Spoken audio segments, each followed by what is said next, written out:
New on the 19 tonight, funding freeze. The Trump administration is planning to cut more than $500 million from Brown University. I'm Dan Jignan. And I'm Patrice Wood. It's part of a crackdown on what officials call widespread anti-Semitism. The night team's Leanna Falk is live in Providence after speaking with students on campus. Leanna?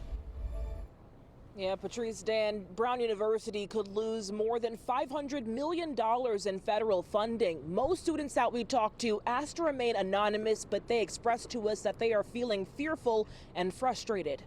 $500 million in federal funds now hanging by a thread, a staggering sum of money the Trump administration says it plans to pull from Brown University. This is shameful. The threat follows a fiery chapter on the Ivy League campus. Last spring, pro-Palestinian protesters set up an encampment on the main green. Tents, signs, and weeks of unrest led to dozens of arrests, with students pushing Brown to cut financial ties with Israel, a move that ultimately failed. I feel that this is an unfounded attack on Brown and, by virtue, its Jewish community. The White House says it's cracking down on what it calls relentless anti-Semitism on campus, but some Jewish students say the move feels more political than protective. Suppressing the role that Brown has in advancing knowledge for the good of the nation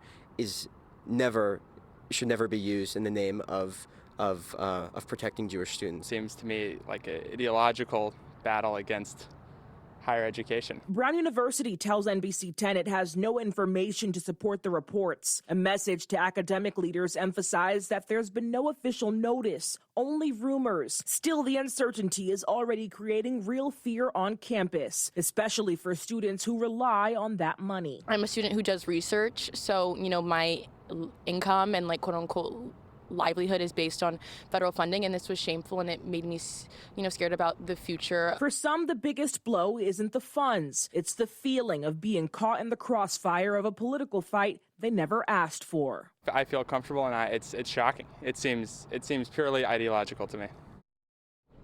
And it's important to note that Brown has an endowment of $7.2 billion as of last summer. It's the lowest among all Ivy League universities. Live in Providence tonight, Leanna Falk, NBC 10 News, 19.